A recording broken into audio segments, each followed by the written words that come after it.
Who's your emergency contact? Who should be notified in case of death? Welcome to the USP, where I spent the last 2+ decades of my life. For the next few episodes, I just want to share stories about the homie Pooey. I went to Atwater in 2008 from Beaumont. At the end of 2007, maybe November or December, the whole yard blew up. I think I shared the story with you guys where I think I named it the last day of Beaumont, where they had an issue between the California Crips and the Texas Crip about one of the Texas dude living in a California dude's cell. And anyway, the Texas dudes went up there to go stab the California Crip dude, but in the process, they hit a Virginia dude. And in the BOP, they have a coalition called DMV, which is DC, Maryland, and Virginia. But of course, Baltimore somehow is part of that coalition. And then also, when you're doing time in the feds, you're bound to make friends and build relationship with other dudes that's gonna rock with you. So the whole yard ended up blowing up, And while everything was blowing up, I got a homie, just like everybody else, I got homies that I fuck with. And I fuck with, from doing time in Lompoc in Victorville, I fuck with a lot of California dudes, whether they Crips or Bloods or from the Bay. And one of my homies was SP. He was from the Bay. While all this stuff was going on, him and his homeboys, they were over there in the corner by 1B, waiting to see what was going on. And when I seen the move, me and my homeboys went over there to let SP know that, hey, them Texas dudes on their way.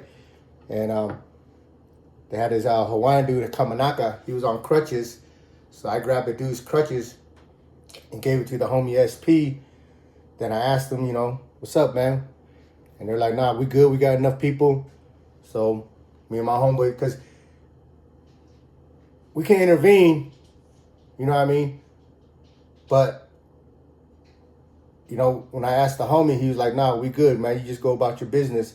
And the numbers were even between the Texas dude that was on, because when they started locking everybody up, they closed the slider. They closed the gate that separates all the yards and the unit and the walkway. So we were all locked in between the walk area of 1A and 1B. And they only had about maybe 10, 15 Texas dudes, and the California dudes had about the same numbers.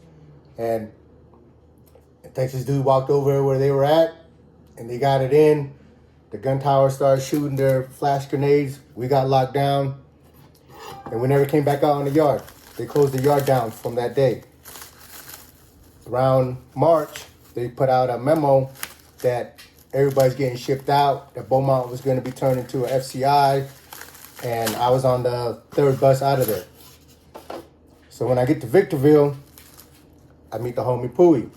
And I shared with you guys in the last episode of, the little tensions that was going on the yard because of my history with some of these people's co-defendants. But anyway, when I got in the yard, man, I was put in 2A, and me and Pooey, we gelled, we kicked it. That was my road dog. Outside the fact that he lived in my block or that we lived in the same block, we kicked it every day. We go out there, play ball, we hustle. I ran a poker table. He helped me bring the sodas and all the stuff out. But whenever I ate, he ate. Whatever we was doing, if we was drinking and we was smoking, we was doing it together, And this dude, I'm not sure how to describe him, right? But, for me, as far as textbook or educated, book educated, he's not that. But street and, this is my cat, Hercules. Hi, Hercules, say hi. He's a crazy for food. Get off here. But,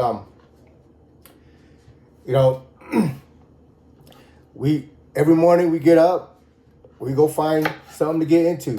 We go find, a batch of wine, either come back to the unit or sit out in the yard and drink. When we first got to Atwater, that's all there was. Every day, somebody had a batch of wine. The wine was practically legal. Nobody tripped.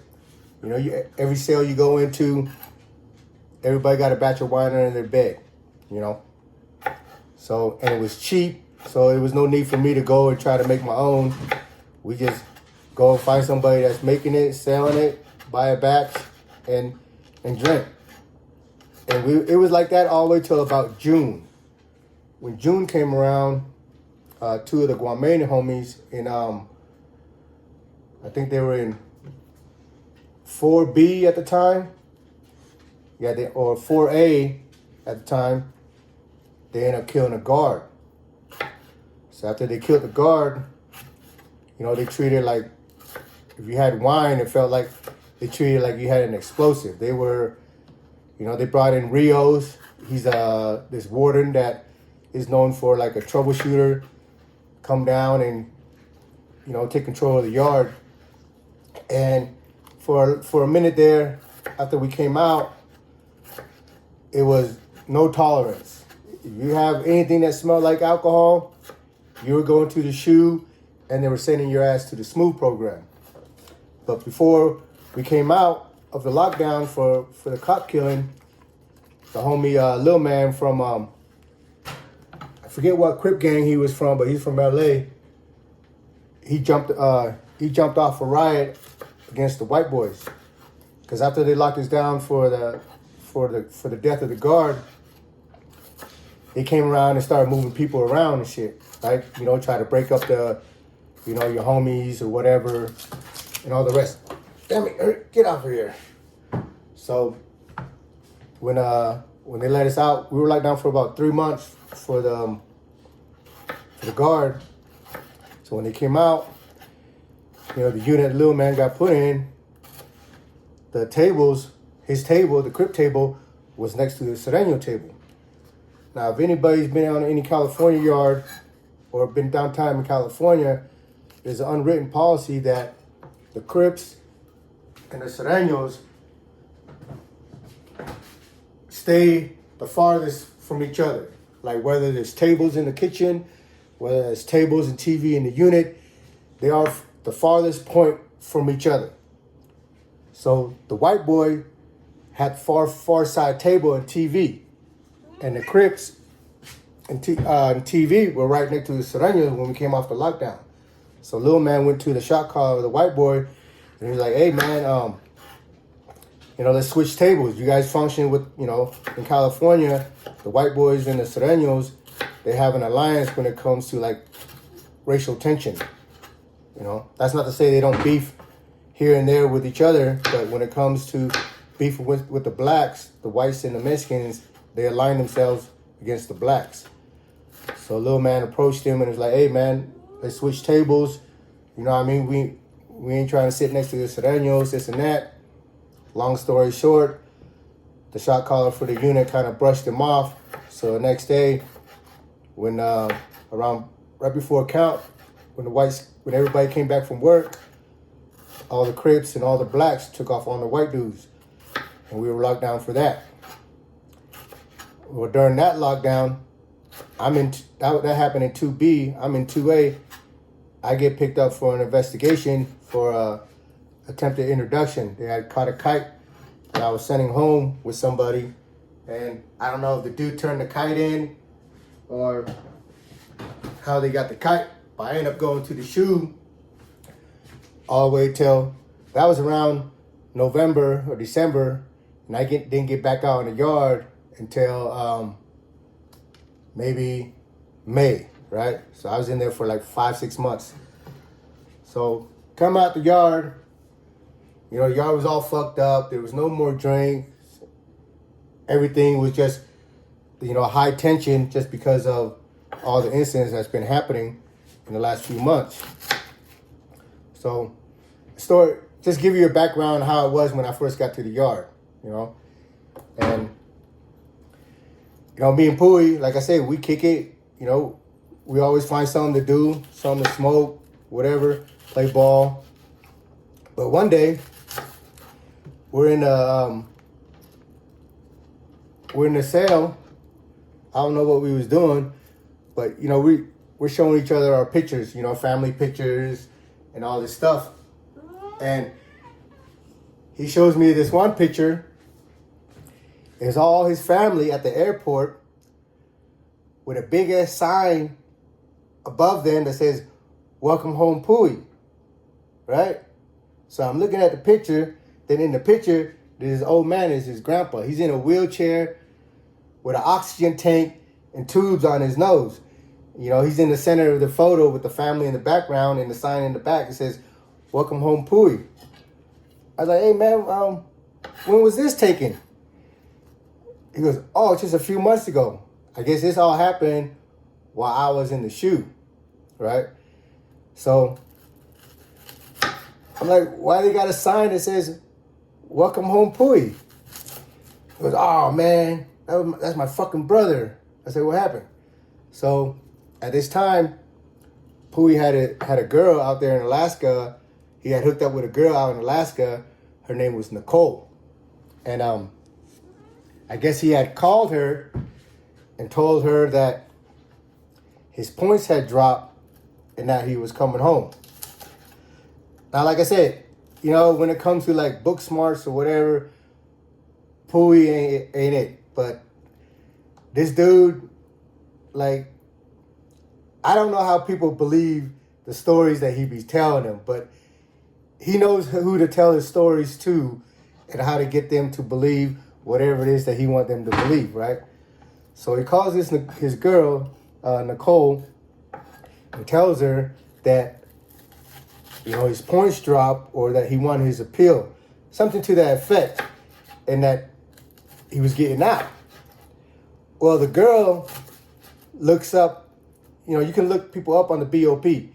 You can type people's name, look them up, and you can see when their release date is and all the rest of it, right?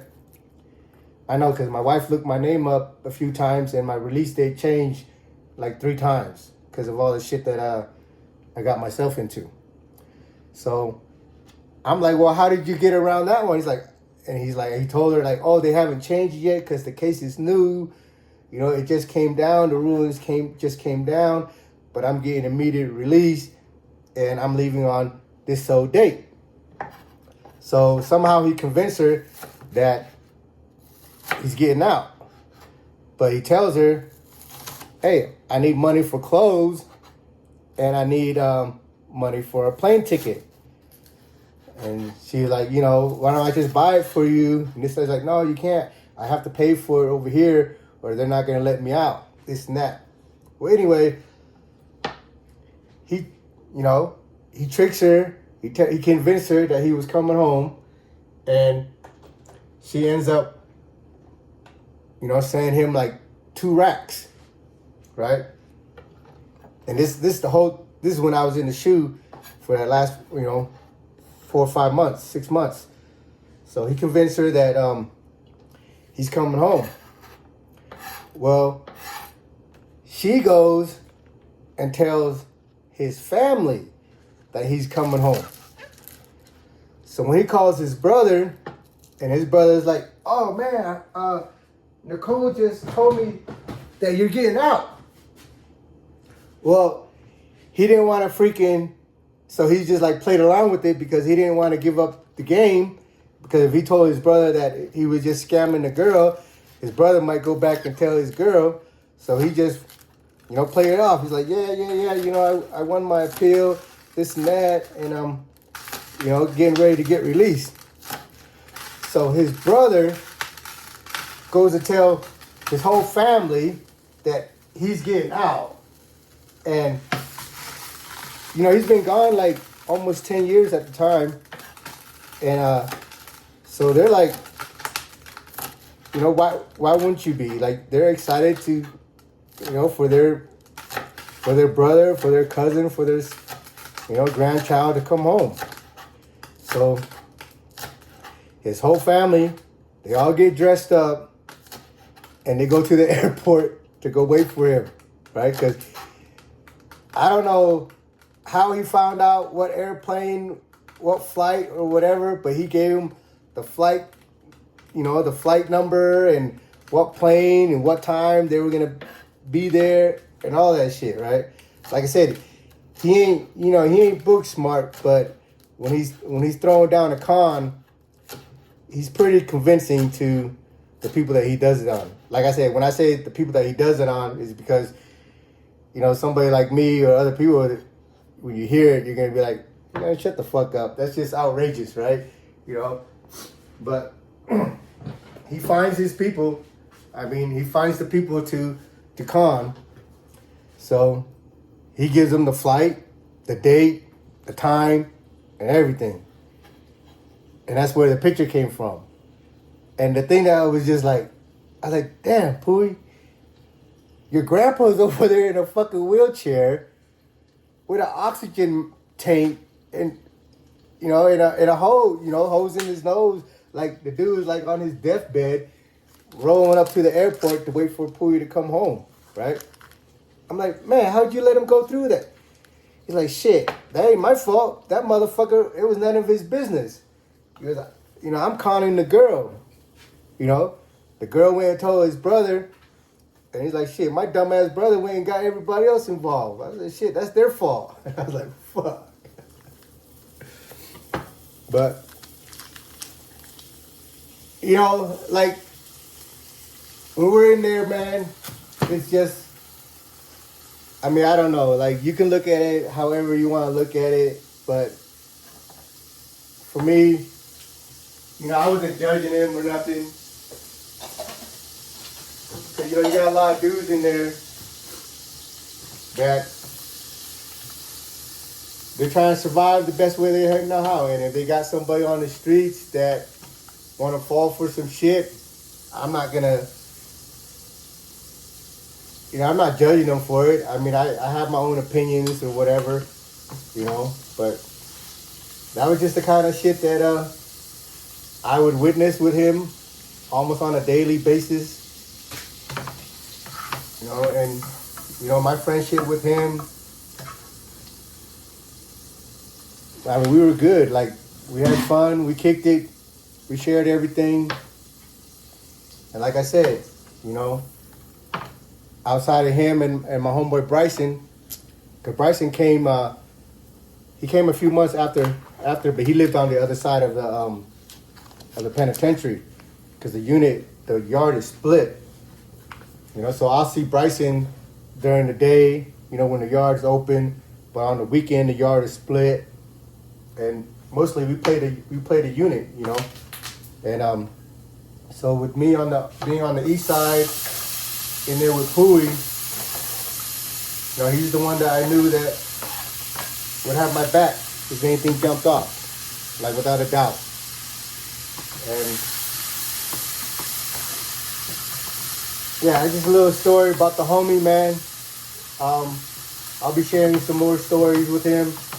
He's got some more outrageous shit that he did or that we were involved in, just clowning around and stuff. But again, rest in peace to my homie Pooey. Till next time, welcome to the USP.